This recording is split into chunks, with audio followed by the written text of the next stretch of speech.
Hello students, today we are going to talk about a very important topic in electrolysis, and that is Faraday's laws of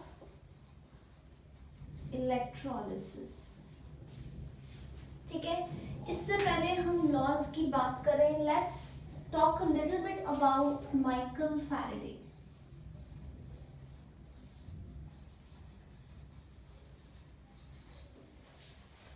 ठीक है, I am sure you heard about Michael Faraday. ठीक है, he is a very renowned chemist and physicist. ठीक है, इसने बहुत ज़्यादा इसकी कंट्रीब्यूशन है किस किस फील्ड में, in electrochemistry and electromagnetism, right? And also very important, he has discovered this organic compound benzene. अगर आप इसकी लाइफ के बारे में पढ़ो, it has a very important message for you, very motivating life story. ठीक है, so he was born into a very poor family and he had 3 siblings with him, and his father was a very poor man. He was a blacksmith and mother was a housewife. ठीक है, father was not keeping very well. तो जो Faraday था उसको बहुत छोटी उम्र में ही he had to sell newspapers, और न्यूज़पेपर्स बेचने के लिए वो एक पर्टिकुलर बुक शॉप के लिए सुबह न्यूज़पेपर्स बेचता था, और उसके बाद आफ्टरनून में आके रीबाइंड करता था पुरानी बुक्स. ठीक है, इसकी कोई प्रॉपर स्कूलिंग या कोई बहुत बड़ी ऑक्सफोर्ड वगैरह से इसने डिग्री नहीं ली थी. ठीक है, तो जो बुक्स रीबाइंड होने आती थी ये उन्हीं को ही पढ़ता था, और इसी को इसके जो ओनर ने एक दिन इससे देख के इसकी जो डेडिकेशन है इसको हम्फ्री डेवी के एक बहुत बड़े सेमिनार की टिकट्स लाके दी, and that was the turning point in his life. जो हम्फ्री डेवी था, he was the master of chemistry at that time. तो now he had a chance to learn from the master of chemistry. तो इसने अपनी सारी जो chemistry की जितनी भी एजुकेशन है हम्फ्री डेवी के साथ लाके ली है. So it's very important that you have a good Guru with you. Number 2, इसके पास कोई बहुत बड़ी बड़ी बुक्स नहीं थी, बहुत बड़े बड़े ग्रंथ नहीं थे, ना ही ऐसा कोई मोडस ऑपरेंडी था, but it was his dedication and a good teacher. So that is why you guys are very lucky. आपके पास अच्छी किताबें हैं, आपके पास अच्छे टीचर्स हैं, आपके पास नेट है. So there is no end to learning if you want to make it big in life. ठीक है, और उसके बाद he is the one who has given us dynamo, he is the one who has given us electromagnetic induction. आप इस great scientist के बारे में फिजिक्स में भी पढ़ोगे. तो आज हम क्योंकि केमिस्ट्री की क्लास ले रहे हैं, so we are going to see his contribution in electrochemistry. He is the one who was the first to show कि कैसे हम इलेक्ट्रिक करंट की मदद से केमिकल चेंजेस ला सकते हैं. ठीक है, so he has given 2 laws. So let's look at the first one. Faraday's first law of electrolysis. ठीक है, बड़ा कॉमन सेंसिकल सा लॉ है. अब हमें ये कॉमन सेंस लगता है, बट उस टाइम के लिए इसका ये लॉ बनाना एक बहुत बड़ी बात थी. ठीक है, so what does the law से? लॉ सेज कि जितनी देर तक, जितना ज्यादा आप करंट पास करोगे इलेक्ट्रोलाइट में, उतना ज्यादा मेटल जाके कैथोड पे डिपॉजिट हो जाएगा. कल हमने इलेक्ट्रोलिसिस के बहुत सारे एग्जांपल्स किए थे और हमने देखा था कि मेटल आयंस कहाँ जाकर डिपॉजिट होते हैं, कैथोड पे होते हैं. ठीक है, so this law says the amount of substance that is getting deposited on the electrode is directly proportional to the charge or directly proportional to the current which is flowing through the electrolyte. तो अगर W is the amount of substance deposited, then it is directly proportional to the charge which is flowing through the electrolytes. ठीक है, further आपको पता है what is current, current is rate of flow of charge, तो Q क्या हो गया, Q हो गया आपका IT। ये आपने 10th में भी पढ़ा हुआ है और आप प्लस 2 में भी इलेक्ट्रिसिटी में पढ़ रहे हो, ठीक है। तो हम Q को किससे रिप्लेस कर देते हैं, IT से, तो W is proportional to IT और W इक्वल्स टू ZIT, या हम इधर भी डाल सकते हैं ZQ। मैं आपको डिफरेंट वर्जन्स क्यों बता रही हूँ, कई बार आपको MCQs में डायरेक्ट क्वेश्चन आ जाता है which is not a statement of Faraday's first law, ठीक है। So you can say the amount of substance deposited is directly proportional to charge or equals to ZQ, or it is directly proportional to IT or equals to ZIT। अब Z क्या है यहाँ पे, Z is electrochemical equivalent, ठीक है।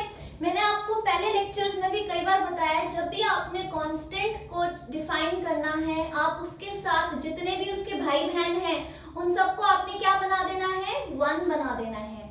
सो अगर मैं I को बना दूं 1 एम्पियर्स और टाइम को बना दूं 1 सेकेंड, तो यहाँ पे मेरा W क्या हो गया, equals to Z, because I भी 1 है और T भी 1 है।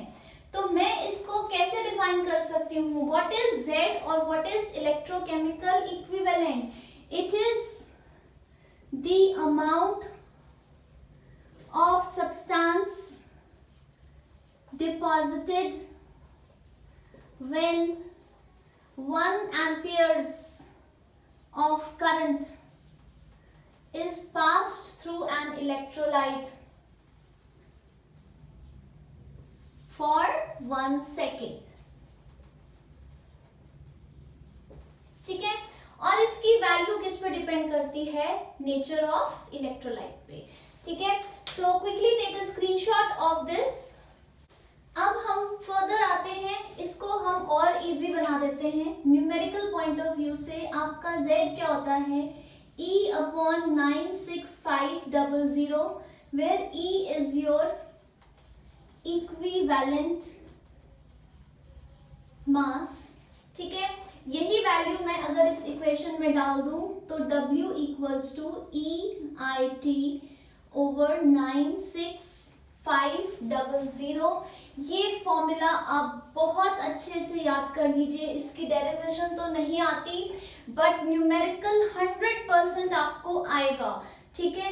It's very important that you learn this formula, it will make your calculations very easy. और आपने जो न्यूमेरिकल 2 मिनट में निकालना है आप वो आधे मिनट में निकाल लेंगे, ठीक है। सो अगेन E क्या है, इक्विवेलेंट मास, I क्या है, करंट, T क्या है, time in seconds, and current is in amperes, ठीक है। मिली एम्पियर्स में दिया है तो उसको एम्पियर्स में कन्वर्ट करना है, मिनट्स में दिया है तो उसको सेकेंड्स में करना है। सो ऐसा यूनिट्स लेनी है, क्लियर है, ओके। सो नाउ एक छोटा सा कुछ बच्चों के दिमाग में डाउट हो रहा होगा, इक्विवेलेंट मास ऑल्दो हमने ये किया था जब हमने नॉर्मैलिटी पढ़ी थी, ठीक है। अब इक्विवेलेंट मास क्या होता है, equivalent mass for a metal is going to be its molecular mass over valency। For example, अगर मैं एल्यूमिनियम का इक्विवेलेंट मास निकाल रही हूँ, it's going to be 27 which is its molecular mass upon 3 which is its valency, ठीक है। अगर copper sulphate ले रही हूँ तो उसमें मेरा मेटल आयन क्या है, Cu2 पॉजिटिव, तब मेरा इक्विवेलेंट मास क्या हो जाएगा, 63.5 अपॉन वैलेंसी कितनी है इधर उसकी 2, ठीक है। So take a screenshot of this, very very important.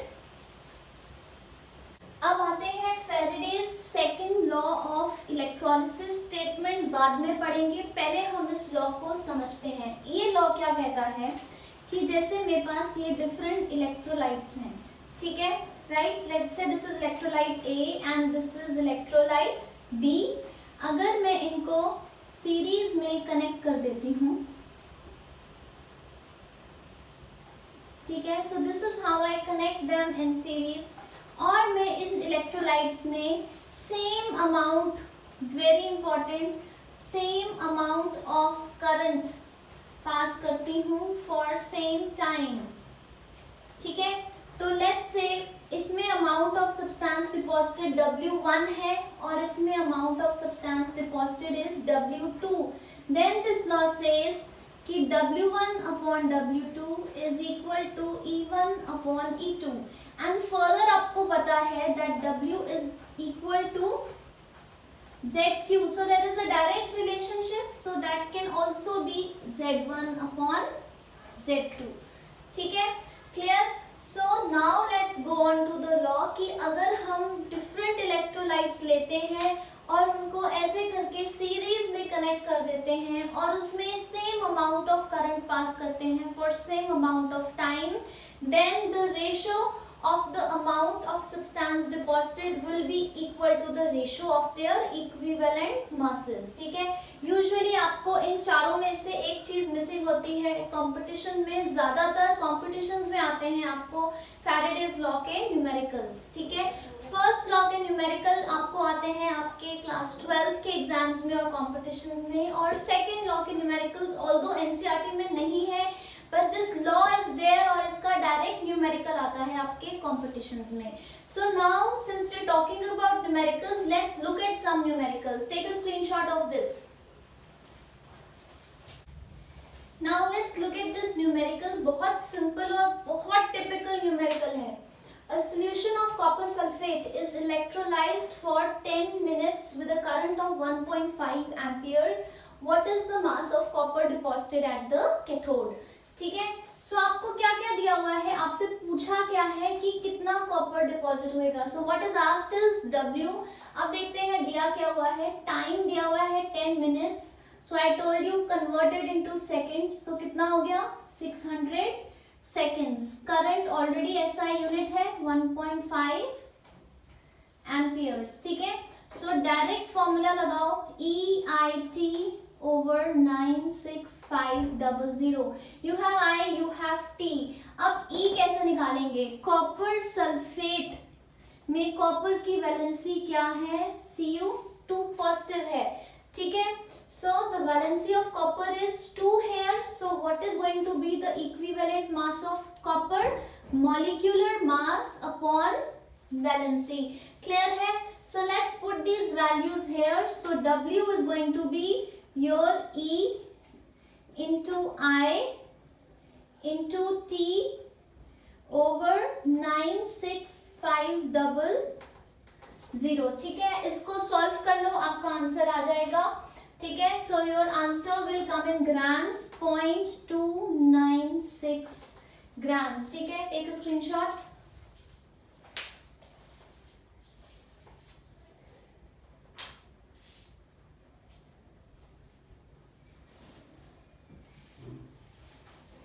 Okay, now let's look at this question. How many moles of electrons are required to reduce 1 mole of MnO4 negative to Mn2 positive? दिखने में थोड़ा अटपटा है, but it's a very easy question. So first let's write down the equation.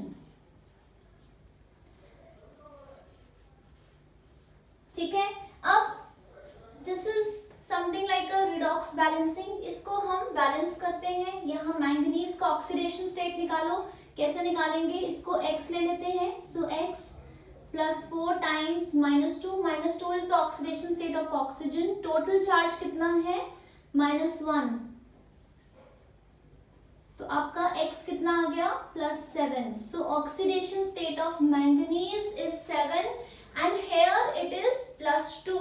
ठीक है, तो यहाँ लिख लो ऑक्सीडेशन स्टेट 7 है और यहाँ पे 2 है.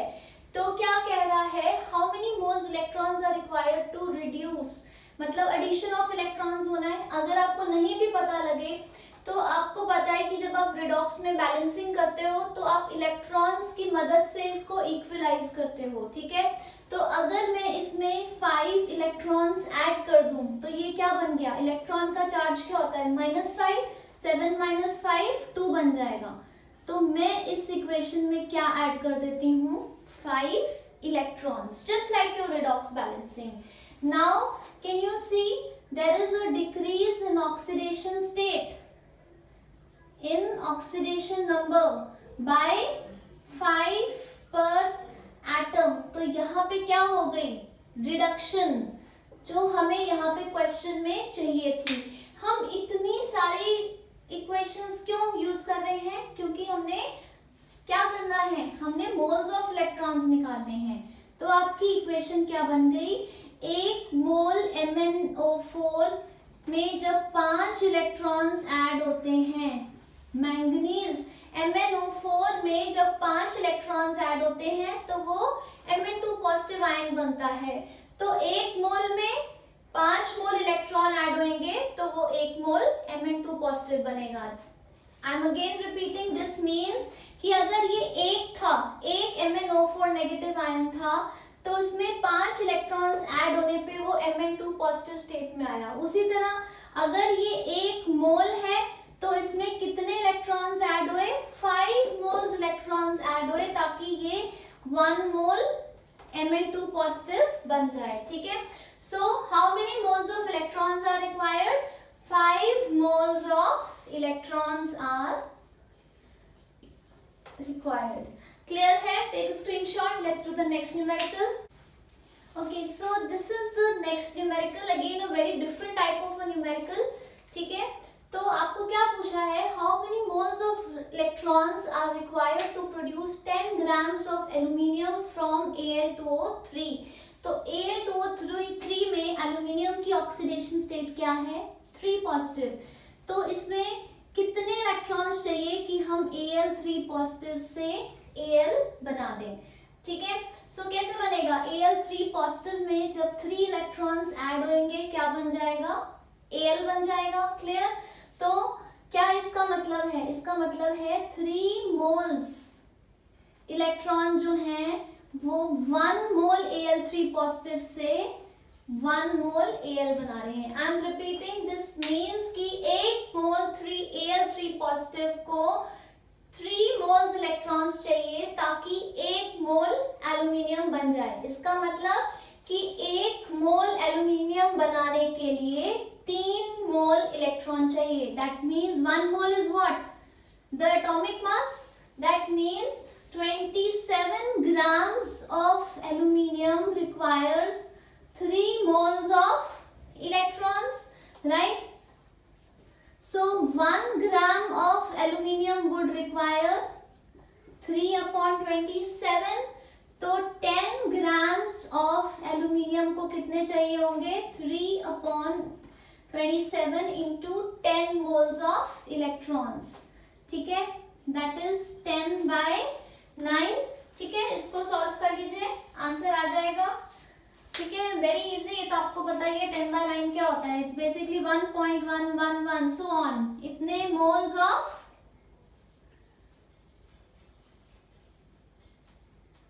इलेक्ट्रॉन्स। क्लियर है? Take a screenshot.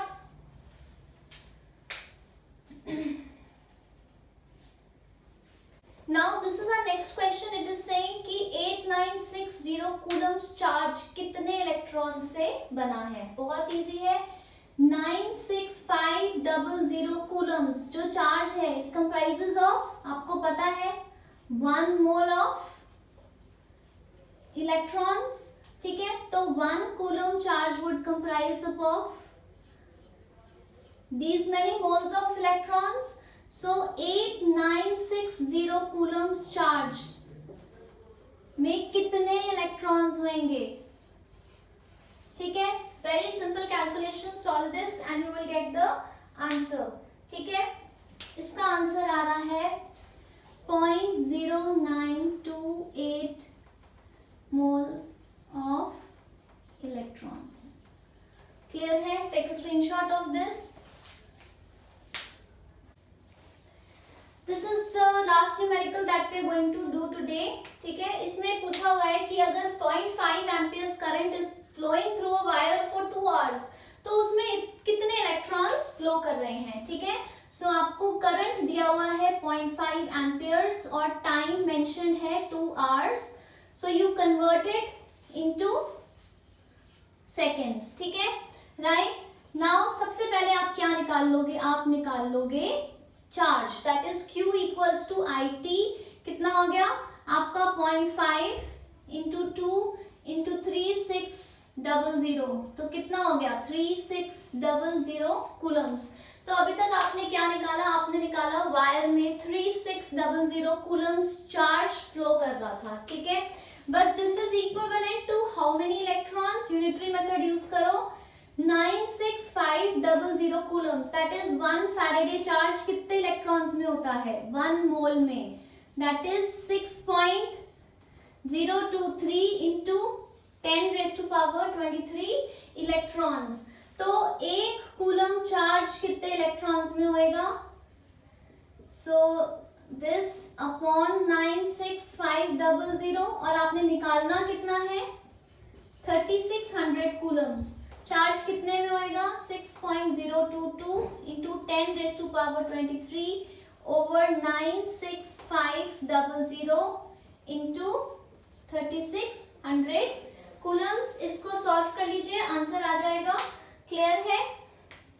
इसका आंसर आ रहा है 2.246 into 10⁻22 electron. So again very important numerical, पहले आपने चार्ज निकाल लिया, फिर आपने यूनिटरी मेथड यूज करके नंबर ऑफ इलेक्ट्रॉन्स निकाल लिए, ठीक है। So besides this there are few very simple numericals in your NCERT, please solve them, if you have a doubt you can WhatsApp me, ठीक है। सो अभी तक जितने भी हुए हैं I will again send you some assignments on your WhatsApp group, ठीक है। So stay safe, take care, thank you.